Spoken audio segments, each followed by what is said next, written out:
तुम कौन हो और ये ऑफिस में ताका झाकी क्या कर रहे हो? साहब क्या है ना, मेरी बेटी यहाँ नौकरी करती है। आपकी बेटी यहाँ नौकरी करती है? हाँ हाँ। क्या नाम है आपकी बेटी का? सुमन। सुमन। तो आप ऐसे ताका झाकी क्यों कर रहे हैं? अंदर जाके मिल लीजिए अपनी बेटी से। नहीं नहीं साहब, मेरी बेटी बहुत बड़ी अफसर है। देखो मैं तो गांव से आया हूँ, ये मेरा पहनावा है। अरे ऑफिस में तो बहुत अच्छे अच्छे लोग हैं, अच्छे अच्छे कपड़े पहन रखे होंगे। देखो अगर मैं इन कपड़ों में जाऊंगा तो मेरी बेटी की बेइज्जती होगी। मैं अपनी बेटी की बेइज्जती सहन नहीं कर पाऊंगा। अरे अंकल जी, आप कैसी बातें कर रहे हैं? और अंदर जो लोग काम करते हैं ना, वो भी इसी दुनिया के हैं, इसी धरती से जुड़े हुए लोग हैं, कोई दूसरे ग्रह से नहीं आए हैं। और आप ऐसे क्यों बोल रहे हैं कि आपकी बेटी आपको देखेगी तो गुस्सा करेगी, नाराज हो जाएगी? अरे वो तो खुश हो जाएगी कि उसके पापा यहाँ पर उससे मिलने के लिए आए हैं। आप चलिए मेरे साथ। नहीं नहीं साहब, मैं अंदर नहीं जाऊंगा। बस मेरा एक काम कर दीजिएगा, ये कुछ पैसे हैं, ये मेरी बिटिया रानी को दे दीजिएगा। अंकल जी, मुझे कुछ समझ नहीं आ रहा, आप अपनी बेटी के लिए इतने सारे पैसे क्यों लेकर आए हैं? वो तो इतनी अच्छी कंपनी में नौकरी करती है, अच्छी खासी सैलरी है उसकी, फिर आप पैसे क्यों दे रहे हैं उसको? साहब शहर में बहुत खर्चे हैं। मेरी बिटिया ने कहा था कि मुझे पैसे भेज देना, मैं हर महीने उसे पैसे भेजता हूँ। देखिए साहब, कल बैंक बंद था, मैं पैसे जमा नहीं करा सका।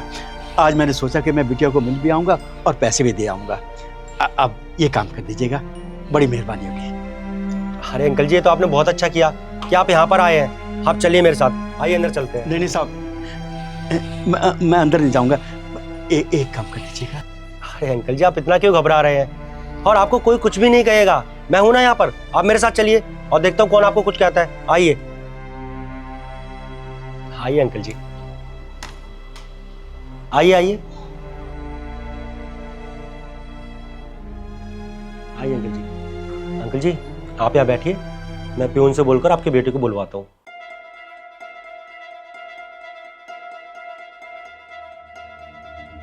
पापा, आप यहाँ क्या कर रहे हो?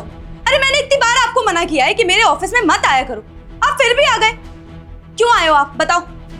बेटिया मैं ये पैसे देने आया था। अरे यार, मैंने आपको बोला था ना कि ये पैसे बैंक में जमा कर देना। यहाँ ऑफिस में क्यों आ गए? अगर यहाँ पे किसी को पता चल जाएगा कि आप मेरे पापा हो तो पूरी जगह थू-थू हो जाएगी मेरी। बैंक की छुट्टी थी, मैंने सोचा ये पैसे भी दे आऊंगा और अपनी बिटिया से मिल भी आऊंगा। 2 साल हो गए तुझे देखे हुए। मैंने ये सोचा कि मेरी बिटिया को पैसे की कमी ना हो जाए। शहर में बहुत खर्चे है ना, तो बस इसीलिए देने चला आया। अरे तो ऑनलाइन ट्रांसफर कर देते, यहाँ आने की क्या जरूरत थी आपको? बेटा ऑनलाइन तो तुम जानते, मुझे कुछ पता नहीं, और मैं किसी पे कैसे विश्वास करूं? अगर मैं किसी को कहता भी ऑनलाइन करने के लिए, मुझे क्या पता उसने पैसे भेजे या नहीं भेजे। आजकल बहुत बहुत बेईमानी हो रही है। गांव में एक आदमी कह रहा है अंकल जी किसी के हाथ में पैसे मत देना, ऑनलाइन में बेईमानी हो रही है, इसलिए मैं देने चला है। बस बस पापा, आपकी बातें ना मेरे पल्ले नहीं पड़ती। लाओ पैसे दो, दे दिए, अब जाओ। ठीक है बच्ची, पूरे 2 साल हो गए थे तुझे देखे, अब तुझे देख लिया, अब मेरे मन को तसल्ली हो गई।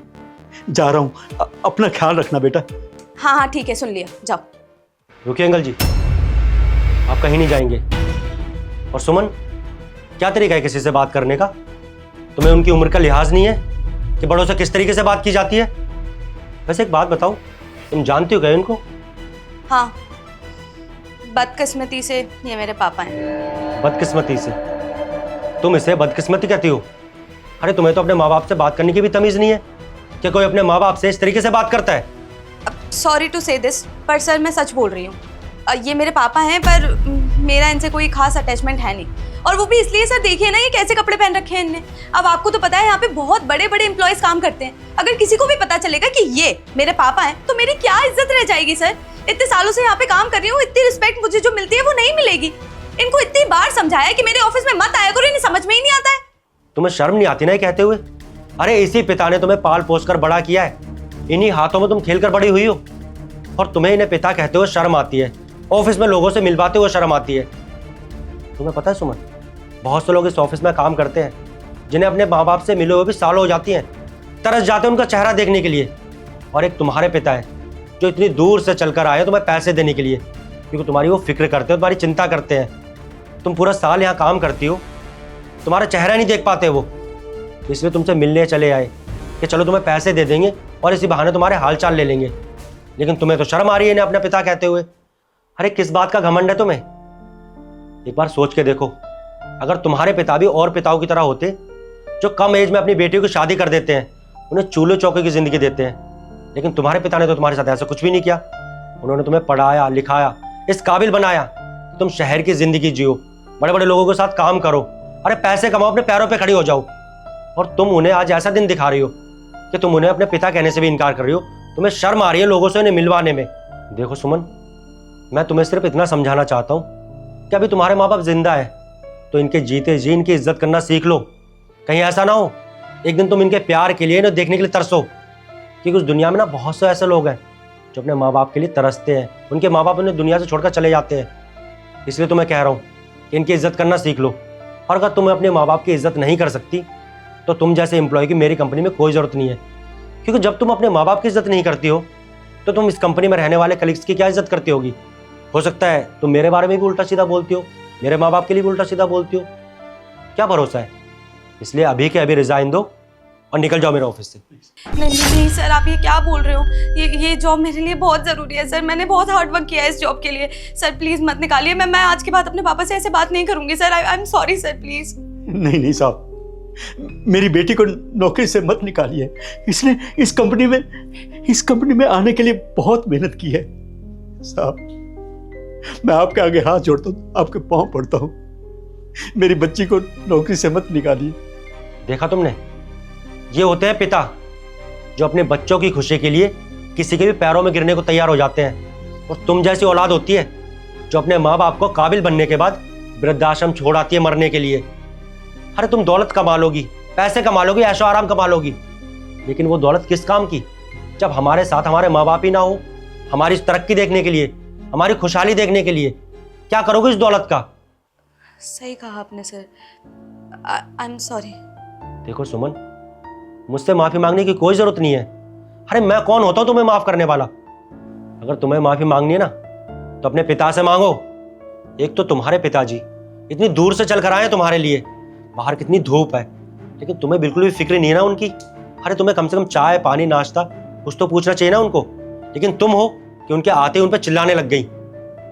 जी सर, आपने बिल्कुल ठीक बोला। पापा प्लीज़ मुझे माफ़ कर दो, मुझसे बहुत बड़ी गलती हो गई।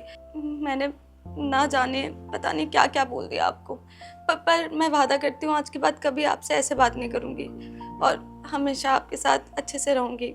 नहीं मेरी लाडो, अनजाने में गलती हो जाती है बेटा। ये बड़ा शहर है, इसकी चकाचौंध में तो बड़े बड़े बच्चे ना जाने क्या क्या कर देते हैं, अपने माँ बाप को भुला देते हैं, लेकिन मेरी बच्ची ऐसी कोई बात नहीं। एक बात और, तेरी माँ ने लड्डू बनाकर भेजे हैं, एक खा लेना बच्ची है। पापा मैं ये लड्डू तो खा लूँगी, पर मुझे अच्छा लगेगा अगर आप मेरे साथ खाओगे तो। हाँ, मैं अपनी बच्ची के साथ ये लड्डू खाऊंगा और हाँ, चाय पी कर जाऊंगा। साहब कह रहे थे ना चाय पिलाकर भेजना, तो आज मैं तुम्हारे साथ चाय पी के जाऊंगा। ठीक है बेटा।